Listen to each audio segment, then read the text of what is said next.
Sir मैंने सबको message किया है, सब ऑफलाइन है, लगता है इनकी लाइट चली गई है। ओके बेटा, चले स्टार्ट कर देते, क्लास स्टूडेंट्स तो आ गए।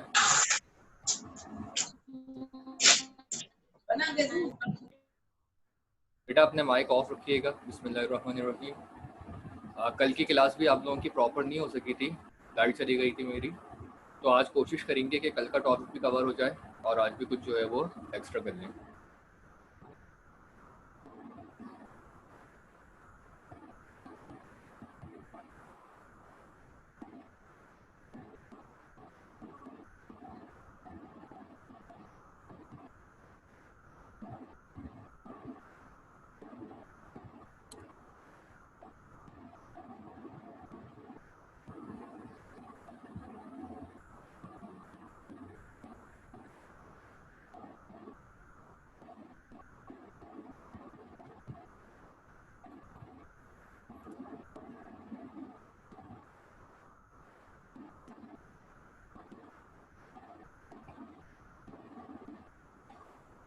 तो बेटा आपका टॉपिक है लेक्चर नंबर 2, आपका chapter number 1 introduction to chemistry. कल मैं जाबिर इब्न हयान पढ़ा रहा था और ये ही सिर्फ टॉपिक कंप्लीट हुआ था, तो फिर हमारी क्लास डिस्कनेक्ट हो गई थी। तो इसका मैं पहले शॉर्ट रिव्यू करवा रहा हूँ और उसके बाद फिर जो है वो आगे के टॉपिक की तरफ जाते हैं।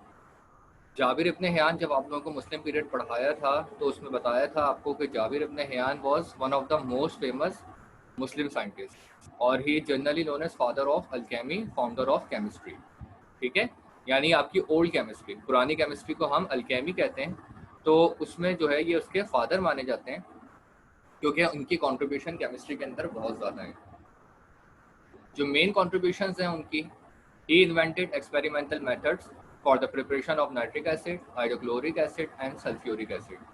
उन्होंने nitric acid, hydrochloric acid and sulphuric acid बनाने के लिए जो है एक्सपेरिमेंटल मेथड बनाया इन 3 किस्म के एसिड्स को बनाने के लिए। इन तीनों ही एसिड्स की केमिस्ट्री के अंदर बहुत ज़्यादा इंपॉर्टेंस है, स्पेशली सल्फ्यूरिक एसिड। ठीक है, ये कल की क्लास में भी बताया था कि sulphuric acid is one of the most important chemical in chemistry और किसी भी कंट्री के लिए, इंडस्ट्रीज़ को रन करने के लिए और भी बहुत सारे दूसरे कामों के लिए सल्फ्यूरिक एसिड की नीड बहुत ज़्यादा होती है। तो दैट्स वाई ये 3 एसिड्स जो हैं वो आपकी बहुत ज़्यादा इंपॉर्टेंस रखते हैं केमिस्ट्री में। आगे भी आप इनके बारे में फर्दर पढ़ते रहेंगे और सल्फ्यूरिक एसिड इनमें मेन एसिड है। Second, he discovered white lead. उन्होंने लीड बनाई, डिस्कवर की वाइट लीड।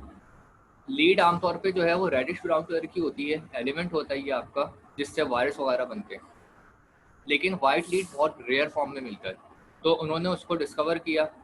इसके अलावा मेटल्स को एक्सट्रैक्ट करने का मेथड बताया। एक्सट्रैक्शन ऑफ मेटल बेसिकली कल बताया था कि मेटल हमें कभी भी प्योर फॉर्म में नहीं मिलता। चाहिए ये अपनी जगह जो है वो मुख्तलिफ दूसरे एलिमेंट के साथ कंबाइन हुआ होता है मेटल। लाइक आयरन के साथ कॉपर मिक्स हुआ होगा, एल्युमिनियम मिक्स हुआ होगा, सिल्वर मिक्स हुआ होगा। तो मेटल कभी भी हमें प्योर फॉर्म में नहीं मिलता, बल्कि ये मुख्तलिफ कॉम्बिनेशंस होते हैं और दूसरे एलिमेंट्स के साथ भी कंबाइन हुआ होता है।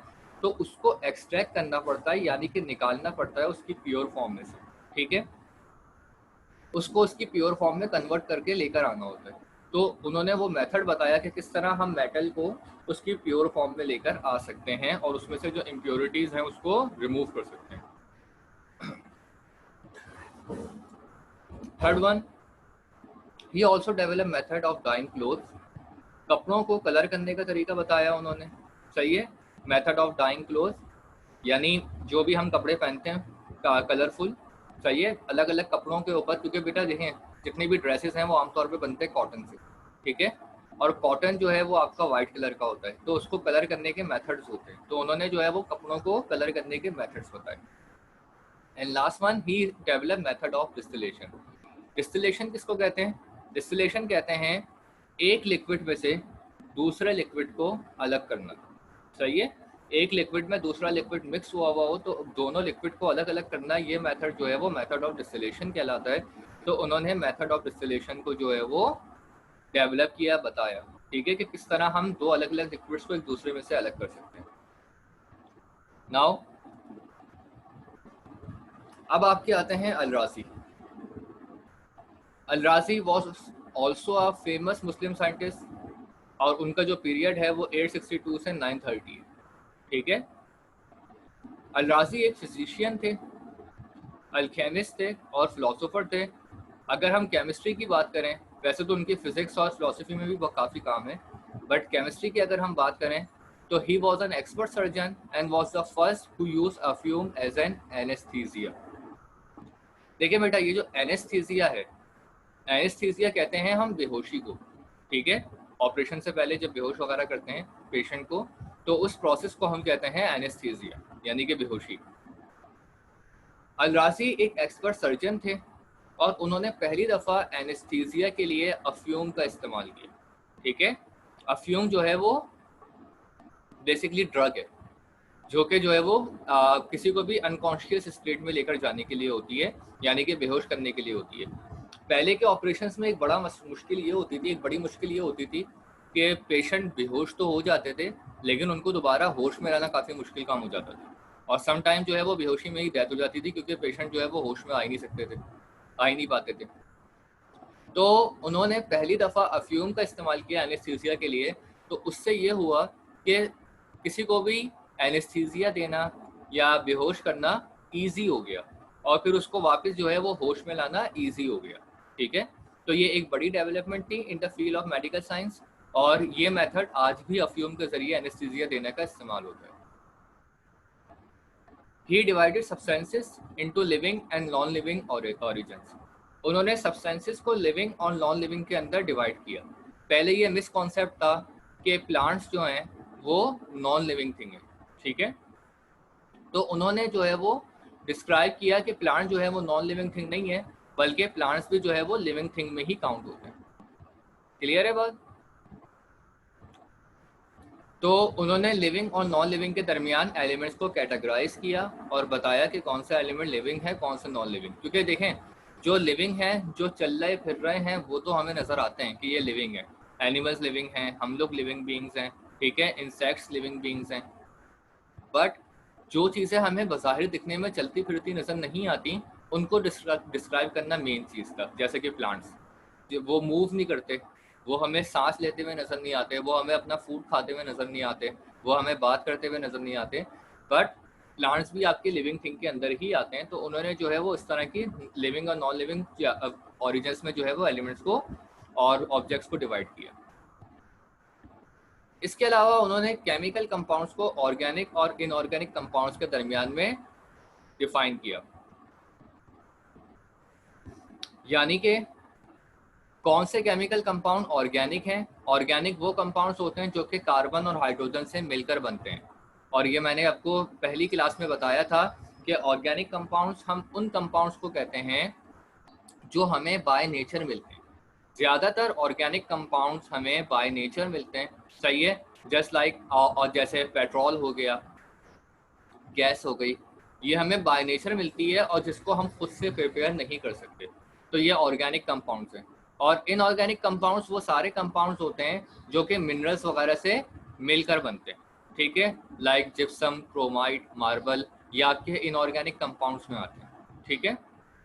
दूसरा, इनऑर्गेनिक और ऑर्गेनिक में जो मेन डिफरेंस है वो बताया था कि ऑर्गेनिक जो है वो कार्बन से फॉर्म होते हैं, ठीक है। ऑर्गेनिक जो है वो कार्बन कंपाउंड्स से फॉर्म होकर बनते हैं, जबकि इनऑर्गेनिक कंपाउंड जो हैं वो आपके नॉन कार्बन एलिमेंट्स होते हैं, यानी कि वो एलिमेंट जिसमें कार्बन मौजूद नहीं होता। क्लियर है? फिफ्थ पॉइंट, ही prepared ethyl alcohol bye fermentation process, ठीक है। उन्होंने जो है वो इथाइल अल्कोहल को फर्मेंटेशन प्रोसेस के जरिए जो है वो प्रिपेयर करने का तरीका बताया। अब देखिए बेटा, फर्मेंटेशन प्रोसेस तो काफ़ी लॉन्ग प्रोसेस होता है। इथाइल अल्कोहल जो है वो आपका एक इंपॉर्टेंट केमिकल है, ठीक है, जो आगे केमिस्ट्री के अंदर मुख्तलिफ सब्सटेंसेस बनाने के लिए इस्तेमाल होता है। तो उन्होंने इथाइल अल्कोहल को जो है वो फर्मेंटेशन प्रोसेस से प्रिपेयर करके बताया कि किस तरह इसको प्रिपेयर किया जा सकता है। देखिए, बोर्ड में जो आप लोगों का आमतौर पे आता है, 90% जिसके आने के चांसेस होते हैं, वो जाबिर इब्न हैयान पहले होते हैं, जाबिर इब्न हैयान और अल-राज़ी। आपको कंट्रीब्यूशन इन दोनों की लाजमी अच्छे तरीके से याद करनी है, क्योंकि बोर्ड में इसी से रिलेटेड सवाल बनता है। उसके बाद सम टाइम एमसीक्यूज वगैरह में अल-बैरूनी के बारे में आ सकता है। तो अल-बैरूनी की अगर हम बात करें,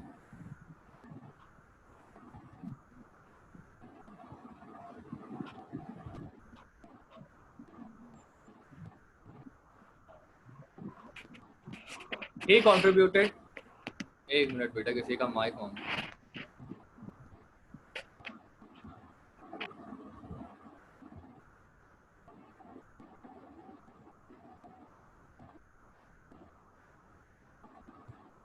Al-Biruni, he contributed a lot in physics, metaphysics, mathematics, history and geography. देखिए बेटा, अल-बैरूनी जो हैं एक ऐसे साइंटिस्ट थे, ठीक है, जिनका जो है वो मल्टीपल सब्जेक्ट्स के अंदर काम है। इनका ज़्यादातर काम हमें फिजिक्स में और मैथमेटिक्स में मिलता है, ठीक है। इसके अलावा हिस्ट्री और ज्योग्राफी में भी मिलता है। अगर हम in the field of chemistry की बात करें तो उन्होंने मुख्तलिफ सब्सटेंसेस की डेंसिटीज बताई। डेंसिटीज कहते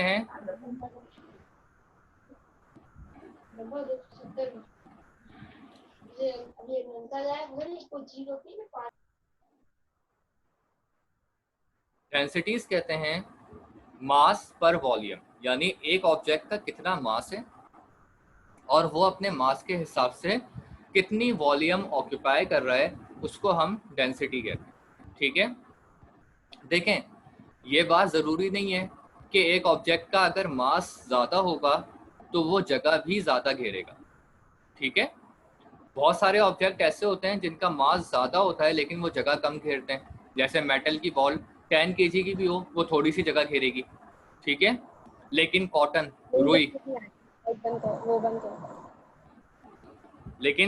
रुई, अगर वो 10 kg से ज़्यादा की भी हो,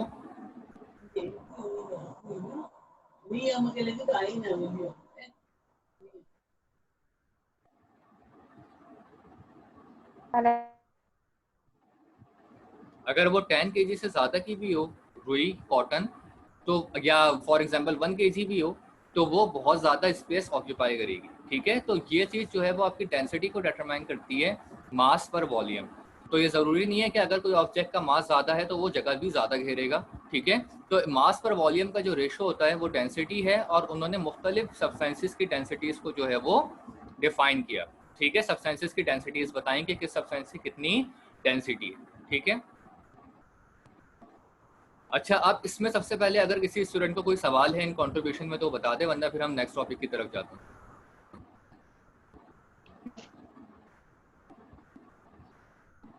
एनी क्वेश्चन क्लास?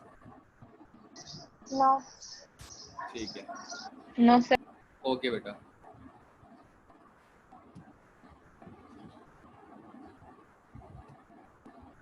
अब बेटा इसके बाद आप लोगों के पास आता है मुस्लिम पीरियड के बाद आता है आपका मॉडर्न पीरियड।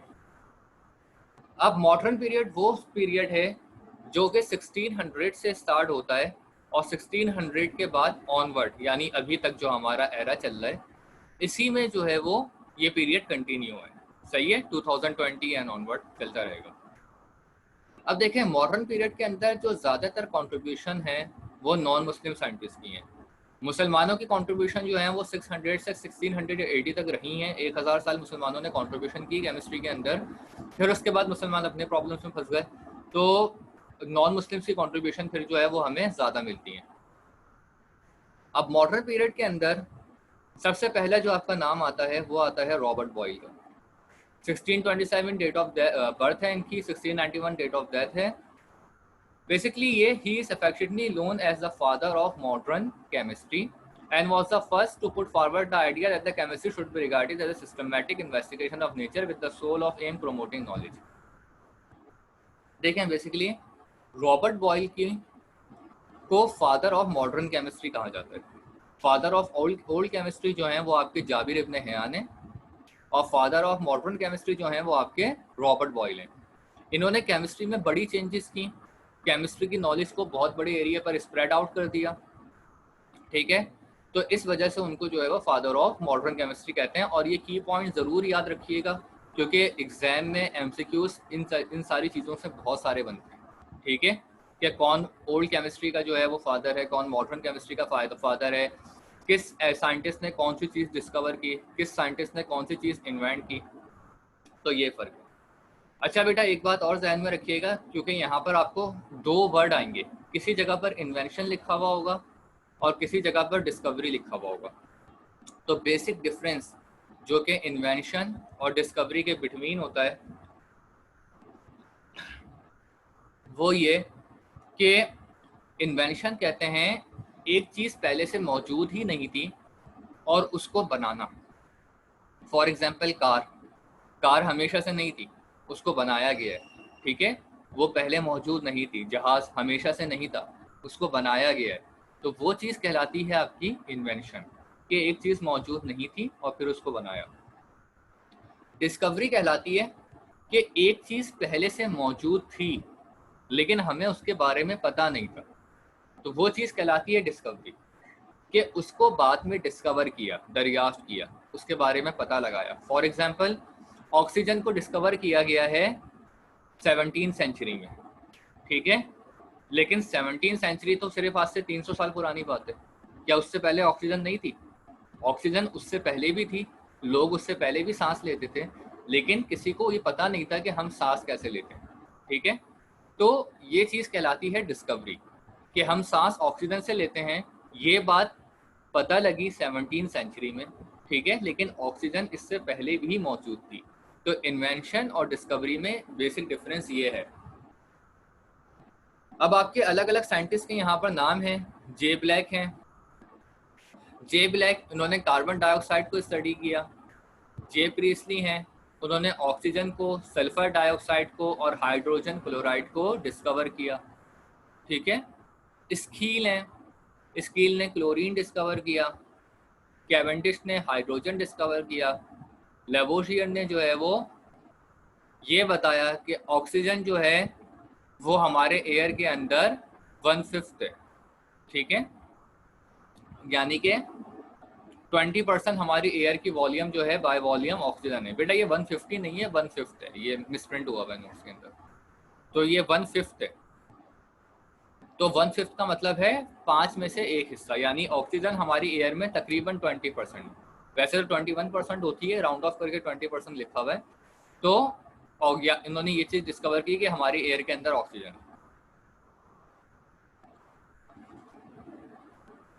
तो यहाँ पर तो आप लोगों का कॉन्ट्रीब्यूशन ऑफ साइंटिस्ट खत्म होता है, मुस्लिम साइंटिस्ट भी, मुस्लिम पीरियड भी और मॉडर्न पीरियड।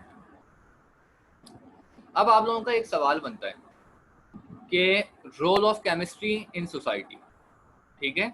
जो नेक्स्ट क्वेश्चन एग्जाम में आता है वो आपका आता है role of chemistry in society. Chemistry का सोसाइटी में क्या रोल है, ठीक है। केमिस्ट्री सोसाइटी में किस तरह, और हम लोग केमिस्ट्री क्यों पढ़ें। यानी ये सवाल एक दूसरे तरीके से भी आ सकता है बोर्ड के अंदर कि why we study chemistry, why should we study chemistry, सही है क्या। What are the importance of chemistry in our daily life. अलग अलग तरीकों से सवाल बनता है, लेकिन मकसद एक ही है कि हमें केमिस्ट्री का रोल बताना है कि केमिस्ट्री साइंस में क्या रोल प्ले करती है सोसाइटी के अंदर। पहला सवाल, significant reason to study chemistry या इम्पोर्टेंस ऑफ केमिस्ट्री, के मेन रीजन कि हमें केमिस्ट्री क्यों पढ़नी चाहिए। फर्स्ट रीजन इज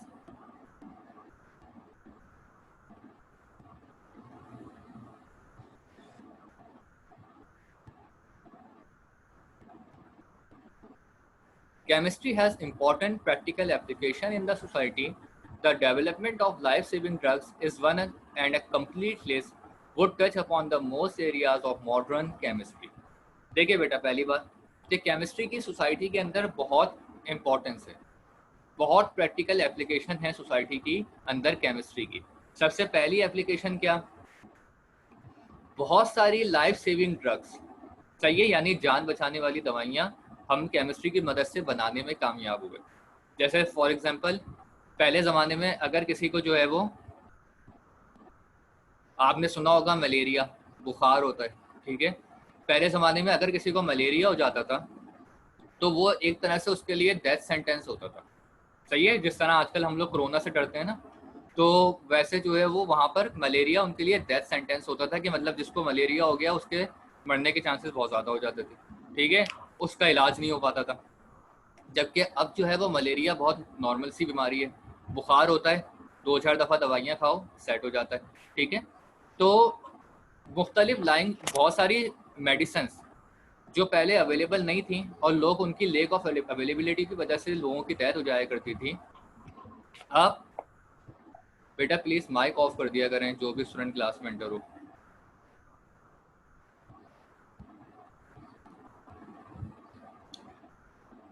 वो डिसीजेस जो बहुत नॉर्मल सी होती हैं, जो आजकल जो है ज़्यादा मैटर नहीं रखती, फॉर एग्जांपल डायरिया, सही है, जिसमें एक्सेस वॉमिटिंग होती है। तो डायरिया जो है वो इतनी ख़तरनाक डिसीज़ नहीं है। अब जो है वो ड्रिप लगाते हैं, 2-3 मेडिसिन ले लें, 2-4 दिन रेस्ट कर लें, सेट हो जाता है, ठीक हो जाती है तबीयत। बट पहले जो है वो डायरिया एक बड़ी डिसीज़ में काउंट होता था, जैसे आजकल के ज़माने में कैंसर होता है, ठीक है, या दूसरी डिजीज़ होती हैं। तो केमिस्ट्री की वजह से बहुत सारी लाइफ सेविंग ड्रग्स की इन्वेंशन पॉसिबल हुई, जिसकी वजह से वो बीमारियां जो पहले बहुत डेंजर होती थी अब वो बहुत नॉर्मल हो गई हैं और उनका क्योर पॉसिबल हो गया है, ठीक है। Second, chemistry is an intellectual enterprise, a way of explaining और मटेरियल वर्ल्ड, सही है। केमिस्ट्री की मदद से हम अपनी मटेरियल वर्ड्स को डिस्क्राइब कर सकते हैं, ठीक है। Chemistry figure prominently in other field such as biology in the advancement of medicine. वही बात बताई कि केमिस्ट्री का जो है वो दूसरी फील्ड में बहुत ज़्यादा इन्फ्लुएंस है, रोल है, जैसे कि बायोलॉजी के अंदर, सही है।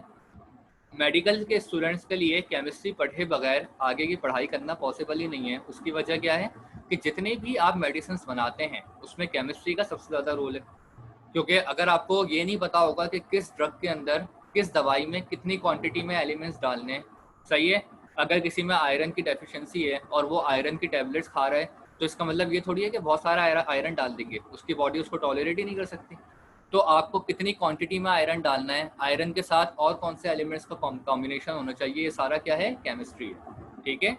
तो विदाउट केमिस्ट्री बायो कुछ भी नहीं है। तो ये मेन पॉइंट्स हैं। इसके अलावा कुछ पॉइंट्स आप अपनी मर्जी से भी ऐड कर सकते हो।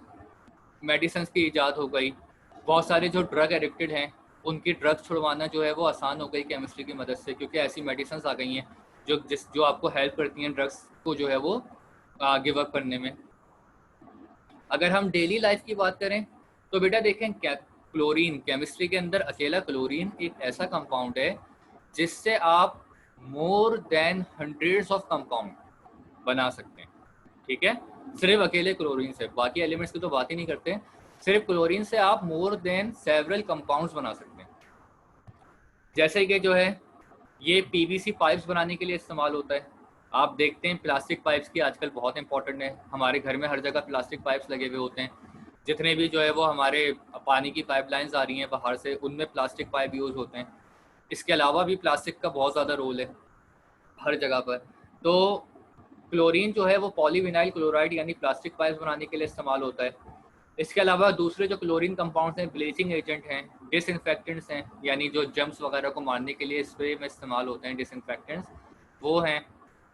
मुख्तलिफ किस्म के सॉल्वेंट्स। अब देखें सॉल्वेंट्स क्या होते हैं। बहुत सारे एलिमेंट बेटा ऐसे होते हैं जो अपने अंदर किसी दूसरे एलिमेंट को डिसॉल्व नहीं करते, लेकिन हमें फिर भी डिसॉल्व करवाना होता है। फॉर एग्जांपल बेंजीन एक केमिकल है, लिक्विड, उसमें कोई दूसरा एलिमेंट ईजिली डिसॉल्व नहीं होता। अगर हमें उसके अंदर डिसॉल्व करवाना है तो उसको हम कहते हैं सॉल्वेंट। के सॉल्वेंट की मदद से दो एलिमेंट आपस में एक दूसरे के साथ कंबाइन होते हैं। जो नॉर्मली कंबाइन ना हो सकते हैं उनको हम सॉल्वेंट्स की मदद से कंबाइन करते हैं। तो क्लोरीन से हम सॉल्वेंट्स बनाते हैं, पेस्टिसाइड्स बनाते हैं। पेस्टिसाइड कहते हैं कीड़े मारने की दवाइयाँ, ठीक है।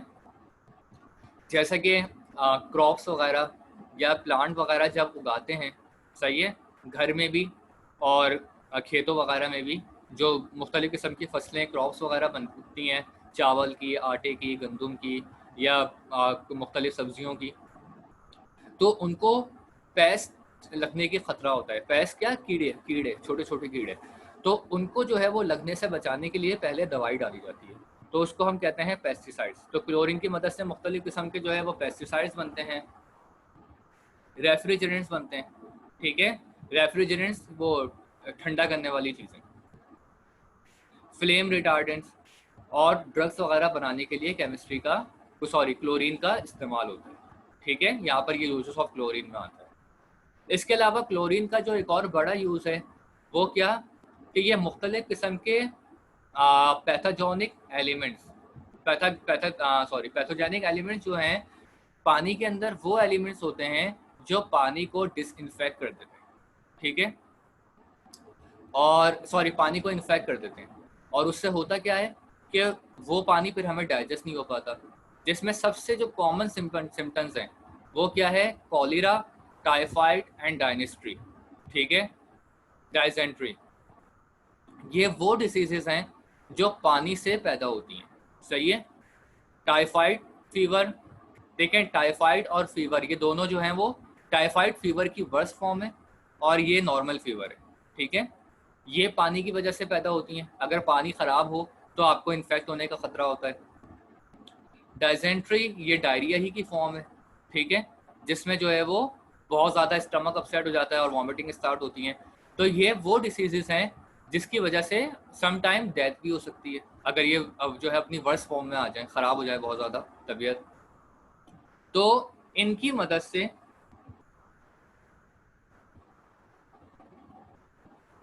तो क्लोरीन जो है वो पानी की प्योरिफिकेशन के लिए इस्तेमाल होता है। Chlorine is use to purify water, ठीक है, पानी की सफाई के लिए इस्तेमाल होता है। अगर आप पानी में जो है वो थोड़ा सा क्लोरीन डाल दें तो वो हर किस्म के जर्म्स को मार देता है। तो ये क्लोरीन की बड़ी डेवलपमेंट है। इसके अलावा fluorine, fluorine is used in the compounds like sodium fluorophosphate and sodium fluoride. बेटा ये टूथपेस्ट के अंदर इस्तेमाल होते हैं, जो कि दांतों की मजबूती और दांतों की हिफाजत के लिए इस्तेमाल होते हैं। तो ये आपके जो मेन रोल हैं,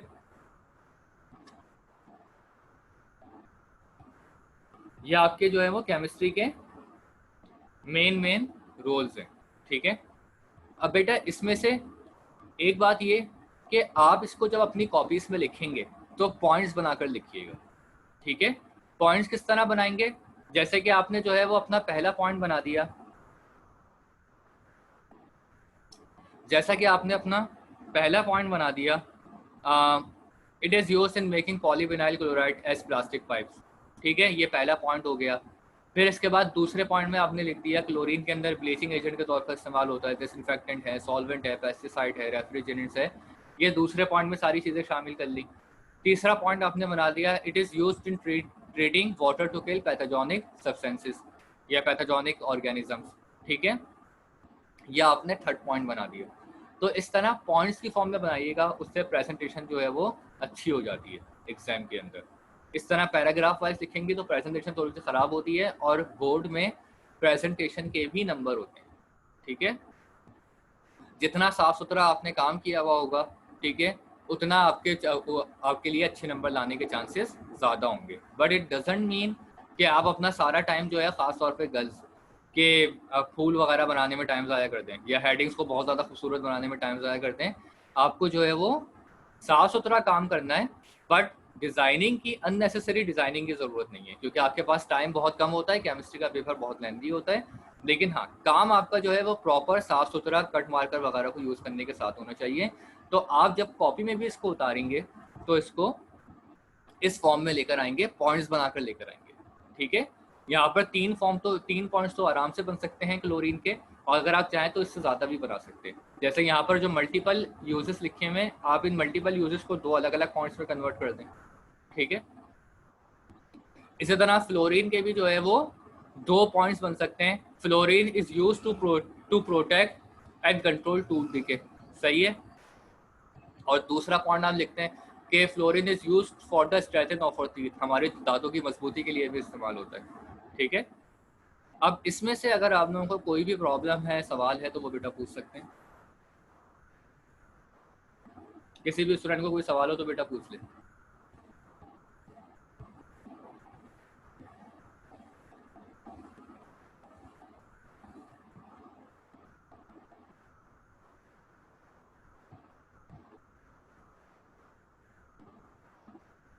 बेटा किसी का क्वेश्चन नहीं है? नो। ओके बेटा, नेक्स्ट टॉपिक। और बेटा ये आपका लास्ट टॉपिक भी है।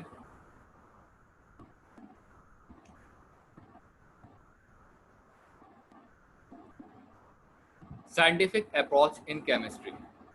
ठीक है, देखिए बेटा ये लास्ट टॉपिक थोड़ा सा लेंदी है, हो सकता है इस वाली क्लास में पूरा कंप्लीट ना हो सके, लेकिन फिर भी जो है मैं आपका उसको जो है वो शॉर्ट रिव्यू दे देता हूँ ताकि कल की क्लास में जो है वो इसको पढ़ाना समझाना आसान हो। देखें, कोई भी जब साइंटिफिक एक्सपेरिमेंट होता है, डिस्कवरी होती है, ठीक है, तो उसके पीछे ऐसा नहीं होता कि फौरन कोई भी चीज़ जो है वो डिस्कवर हो जाती है, इन्वेंट हो जाती है, बल्कि उसके पीछे कई ईयर्स की, कई महीनों की, कई सालों की एफर्ट्स होती हैं। और सम टाइम तो ये एफर्ट जो है वो 100 साल तक चली जाती है। ठीक है, और सम टाइम तो ऐसा भी होता है कि ये एफर्ट्स पूरी तरह कभी कंप्लीट हो ही नहीं पाती, जैसे कि टाइम मशीन आज तक बन ही नहीं सकी। सही है, 100 साल से भी ऊपर हो गए आइंस्टाइन को ये थ्योरी दिए हुए, लेकिन जो है वो टाइम मशीन आज तक डिस्कवर नहीं, इन्वेंट नहीं हो सकी। ठीक है, तो किसी भी साइंटिफिक चीज़, कोई भी साइंटिफिक ऑब्जेक्ट जब बनता है, कोई भी इन्वेंशन, कोई भी डिस्कवरी जब होती है, तो उसमें कई महीनों, कई सालों की जो है वो एफर्ट्स होती है। और ये जो एफर्ट्स होती है, इसके 4 स्टेजेस होते हैं। ठीक है, 4 मेन जो है वो स्टेज होते हैं। The first one is observation, second is hypothesis, third one is theory, and the fourth one is scientific law of principle. यानी कि जो है आपकी first one is observation. Observation क्या है? Observation is a basic tool to elaborate a phenomenon varies from person to person and depends upon person own skills and elaboration. देखिए बेटा, किसी भी चीज को इन्वेंट करने से पहले आपको उसको ऑब्जर्व करना पड़ता है। सही, यानी फॉर एग्जांपल आप अगर कार बना रहे हैं, जैसे आप में से किसी को अगर कार इन्वेंट करनी है, तो ऐसा नहीं है कि आप फौरन जो है वो टूल्स वगैरह लेकर बैठ जाएंगे और कार को डिज़ाइन करना शुरू कर देंगे। पहले आप उसको ऑब्जर्व करेंगे, आप मुख्तलिफ कार्स को स्टडी करेंगे। सही है, अलग अलग कंपनीज की कार्स को, अलग अलग जो है वो अलग अलग कंपनीज की कार को स्टडी करेंगे, उनके डिज़ाइन को स्टडी करेंगे। ठीक है, उसमें होने वाले डिफेक्ट्स को स्टडी करेंगे। एक कंपनी की कार अगर दूसरे से अच्छी है तो उसकी होने वाले ये देखेंगे कि उसने ऐसी कौन सी चीज़ इस्तेमाल की है, यूज़ की है कि वो इतनी अच्छी है, उसके इतने पॉजिटिव इम्पैक्ट्स हैं, उसका एवरेज अच्छा है, उसकी स्पीड अच्छी है, एक्सेट्रा एक्सेट्रा। तो ये आपकी ऑब्जर्वेशन है। ठीक है, वो कहते हैं ना कि अच्छा ऑब्जर्वर ही आगे कोई ना कोई काम कर सकता है। ठीक है, और जो अच्छा ऑब्जर्वर नहीं है तो वो आगे किसी किस्म की कोई इन्वेंशन कर भी नहीं सकता, वो आगे अपनी प्रैक्टिकल लाइफ में भी कुछ नहीं कर सकता।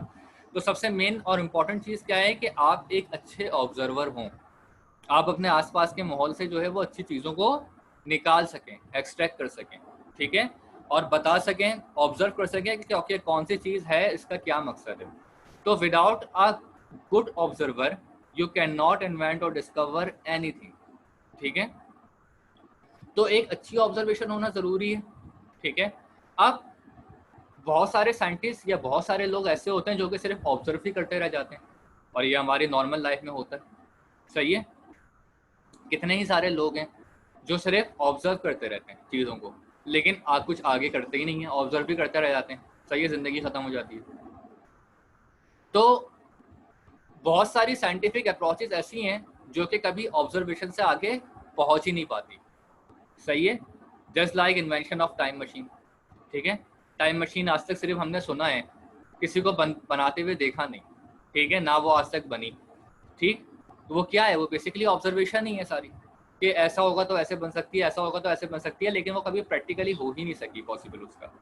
तो और कुछ चीज़ें ऐसी हैं जो कि पहले अब ऑब्जर्व होने के बाद फिर वो अपने आगे के स्टेज पे चली जाती हैं। तो ऑब्जर्वेशन के बाद जो आप लोगों के पास नेक्स्ट आता है वो है हाइपोथेसिस। ठीक है, the explanation obtained by the pondering of a scientist after observing a phenomena which is still on a trial is called hypothesis। ठीक है, अब देखिए बेटा, हाइपोथेसिस ऑब्जर्वेशन से थोड़ा सा बड़ा लेवल है। ठीक है। इसमें क्या होता है, आप मुख्तलिफ ट्रायल आइडियाज़ के बाद जो है वो जो कुछ भी आपने ऑब्जर्व किया है उसको किसी न किसी लेवल पर ट्रायल में लेकर आते हैं। ऐसा नहीं है कि आप जो है वो फ़ौरन वो चीज़ इन्वेंट करके रख देते हैं, सही है, बल्कि आप उसकी कुछ ना कुछ ट्राई करते हैं कि अगर एक चीज़ है तो ऐसे है तो क्यों है, ठीक है। उसकी कुछ थ्योरीज बनाते हैं, कुछ नोट्स बनाते हैं, अपने पास उसको लिखते हैं। जो कुछ भी, फॉर एग्जांपल एक कार को डिज़ाइन करने के लिए आपने जितनी भी रिसर्च की है, चीज़ों को ऑब्जर्व किया है, नेट से सर्च किया है, कंपनीज की कार के डिज़ाइन देखे हैं, लोगों से डिस्कशन किए, अब उन सबको आप क्या करोगे, नोट्स की फॉर्म में, पेपर फॉर्म में लिख कर आओगे, ठीक है। अपने पास अपने नोट्स बनाकर अपने लैपटॉप में, अपने कंप्यूटर में उनके नोट्स बना के रख लोगे, ताकि आपको अपनी चीज़ों को बाद में at the time of invention आपको उसको देखना और उसको मेमोराइज करना आसान हो। तो इस प्रोसेस को हम कहते हैं हाइपोथेसिस, ठीक है। अब इसके बाद जो नेक्स्ट होगा वो हम आगे की कल की क्लास में पढ़ेंगे। और बेटा एक बात और अपने जहन में रखें कि ये जितना भी मैंने आपको अभी तक काम करवाया है, आप लोगों के पास वीडियोस अभी आ जाएंगी, मैं शादिया से बात करके जो है वो यूट्यूब पे अपलोड कर दूंगा। तो इन वीडियोस को देखते हुए ये जो भी आपको मैं नोट्स देता हूँ इसको अपनी कॉपी में लिखें, ठीक है। क्योंकि अभी आप लोगों को ऑनलाइन ही क्लासेस लेना है, तो फिर काम एक प्रॉपर तरीके से होना चाहिए स्कूल के लिहाज से, ताकि आपको at the time of paper वो या जब भी स्कूल खुलें तो आपकी कॉपी में सारा काम मौजूद हो, क्योंकि कोई भी लेक्चर दोबारा से रिपीट नहीं होगा, ठीक है। अपनी कॉपी में लिखिएगा, चाहिए। और जो भी आपका ये होमवर्क है इन सबको अपनी कॉपी में उतारना साफ सुथरा, ये आपका होमवर्क ही है, ठीक है। तो और इस होमवर्क को मुझे जो है आप लोग मेरी ईमेल आईडी पे सबमिट करवाएंगे, मैं ग्रुप